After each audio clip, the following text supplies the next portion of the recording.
श्री स्वामी समर्थ स्वामी भक्तांनो, तर चला पाहूया महाराजांचा आज तुमच्यासाठी काय संकेत किंवा काय संदेश आहे. आणि मनातले विचाराचे चक्र जरा थांबवा. पाहूया स्वामी महाराज काय म्हणतात आहे तुमच्या आयुष्याबद्दल किंवा तुम्हाला कोणत्या प्रसंगाबद्दल स्वामी महाराज सज्ज करण्यास बघतायत. चला पाहूया आपण. खूप काही आहे तुमच्या मनात, खूप काही आहे. तुम्ही कशा प्रकारचे व्यक्ती आहात माहिती आहे का? तुम्ही कधी कोणाचं वाईट विचार करत नाही, पण हो, जेव्हा तुम्ही एखाद्याचा वाईट विचार करता म्हणजे ती व्यक्ती खरंच खूप वाईट असते. तुम्ही असे व्यक्ती आहात. तुमच्यामध्ये ना खूप म्हणजे तुमच्या आत ना एक रहस्य दडलेलं आहे. तुम्हाला कधी-कधी खूप काही समजतं. तुमचे खूप सारे अंदाज आहेत ना, ते रिअल निघतात. म्हणजे तुम्ही कधी-कधी असं बोललात, की हे असं होऊ शकतं, हे असं होईल, तसं, आणि ते तुमचे अंदाज खरं रिॲलिटीमध्ये बदलतात. तर तुमच्यामध्ये एक आहे. आणि तुमच्याकडे ना एक मी ॲटिट्यूड पण म्हणेन, एक तुमच्यामध्ये ना एक छोटंसं ॲटिट्यूड असतो. म्हणजे असं खरं म्हणायला गेलं, की तुम्ही तो ॲटिट्यूड कोणाला दाखवत नाही. पण एक असतं, की मी चांगला आहे किंवा मी चांगली आहे आणि मी न्यायाच्या वाटेवरच चालणार.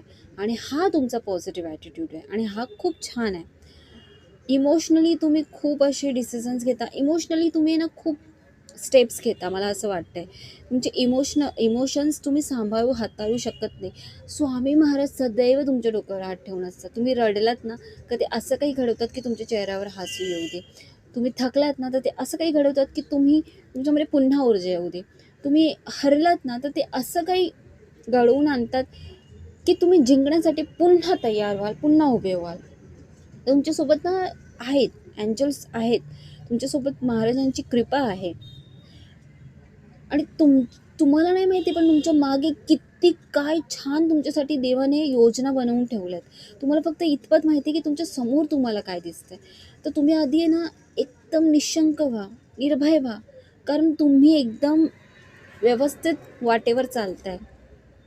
हो, थोडं इमोशनली तुम्हाला तुमचे इमोशन्स वर खाली होत आहेत. थोडा त्रास, थोडी चिडचिडपणा पण मी एवढं बघत नाही आहे. तरी नॉर्मली तुम्ही खूप काही आता तुमच्यावर खूप संयम आलेला आहे, खूप संयम आलेला आहे.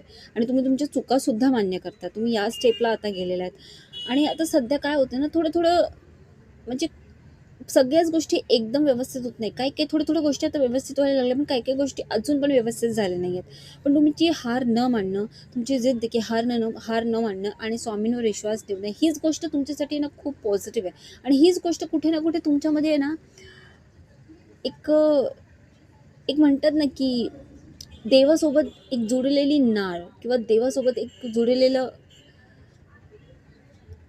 नातं, ते हेच नातं आहे आणि ते खूप सुंदर नातं आहे. जपून ठेवा.